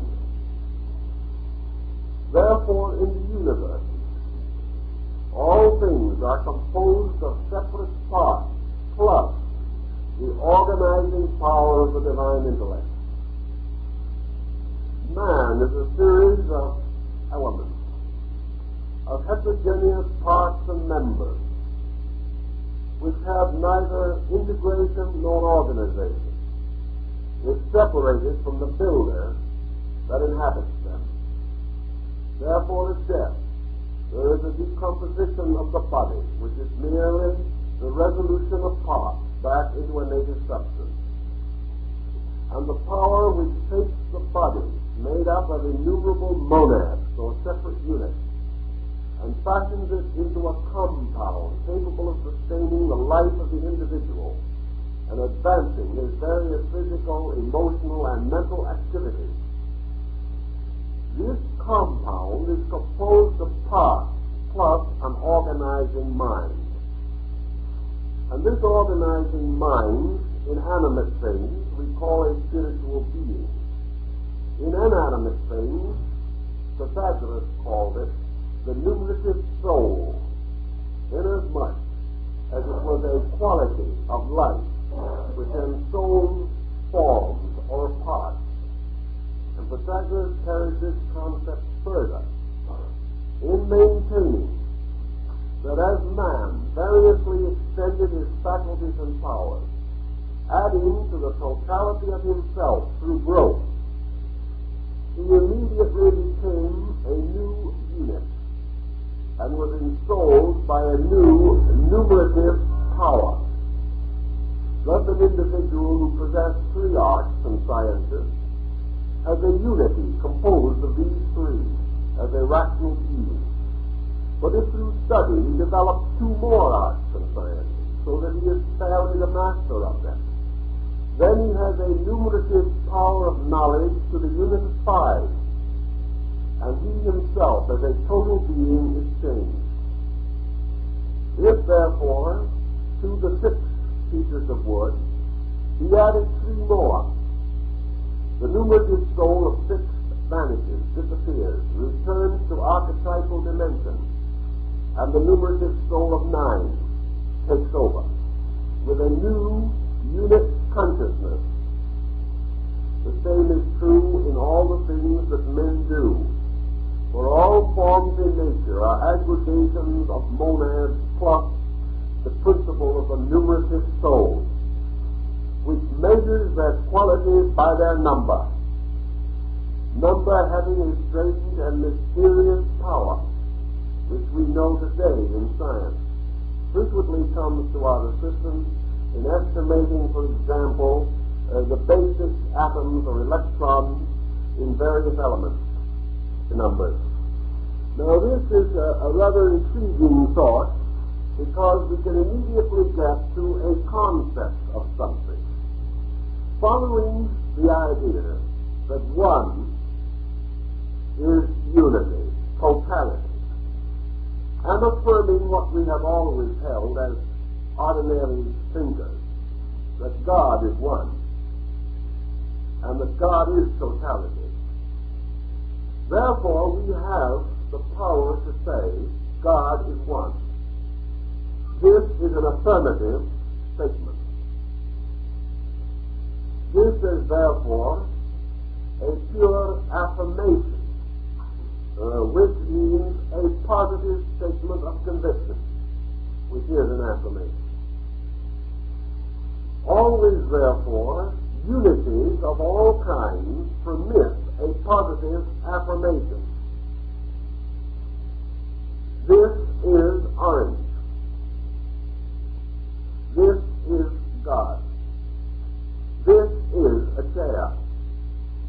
become positive. And therefore, all unities create the power of a positive statement of themselves, or an affirmative statement of totality. We have also heard, as I told you last week, that the Pythagoreans regarded the number 2 as a negative number. Therefore, representing as it does in the universe the principle of diversity, it signifies parts to which we have not attained the concept of totality. Therefore, if we wish to use the numbers to define God, we must use a negative affirmative. For we must say, God is one, which is a positive affirmative. But we must say, God is not 2, because we cannot assume division in the divine nature. We can therefore, in thinking of any number of parts, and using these parts, or any fragmentary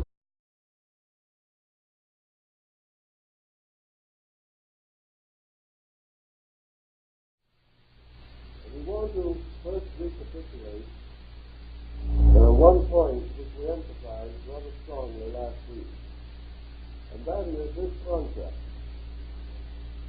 that any number of separate parts, when brought together, create a new unity.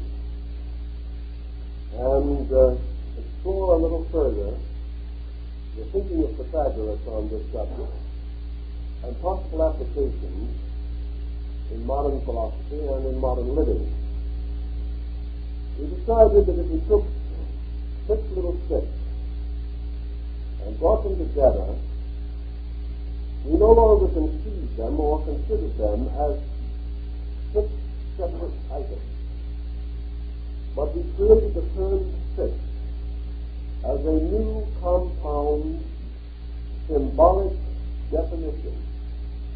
And this 6 was a unit, or a unity, composed of 6 parts.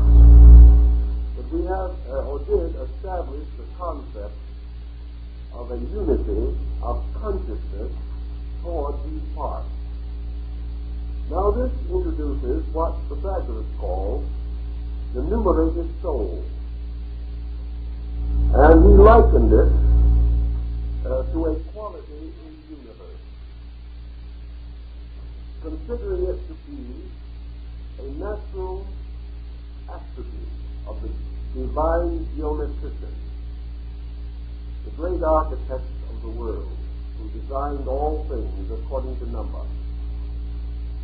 The numerated soul is that mysterious intangible which comes in to ensoul or totalize groups of parts. Thus, the 6 single sticks are really separate things, but the concept of 6 is possible because of the numerative soul in the world, which creates out of all separate parts an indissoluble compound. It then ensouls this compound, determining the nature of the elements by the number of its monadic parts. Also, we determine sound by the number of its vibrations. We determine color by the number of its vibrations. And all things are therefore, in this way, enumerative, or built upon the concept and principle of number. If to a certain color we add another tone, we change the whole of the color, creating a new color, composed of a certain number of separate color monads. And for this new color we have a name. When we mix yellow and red together, we have a new name for it, orange. And orange is neither yellow nor red. It is a new color, a new concept, and is one of those examples which Pythagoras pointed out, namely that the geometrician of the universe abhors divided natures, and wherever two divided parts are brought together in any kind of an arrangement, a principle of unity or an aspect of the numerative soul takes over, creating always unity, creating always a new oneness, a oneness composed of parts. Therefore, we take hydrogen and oxygen, and we combine them, and we produce a new unity, which we call water. And in water, the mysteries of the hydrogen and oxygen are mysteriously hidden. We no longer recognize as two parts of hydrogen and one part of oxygen. We recognize only water. So water again, on the level of elements, is a compound produced by the numerative soul, which embodies or empowers totality and creates out of all combinations a new and complete unification. Now this brings us then to the next one of these Pythagorean theorems, and that is the affirmative negational numbers and the negative affirmative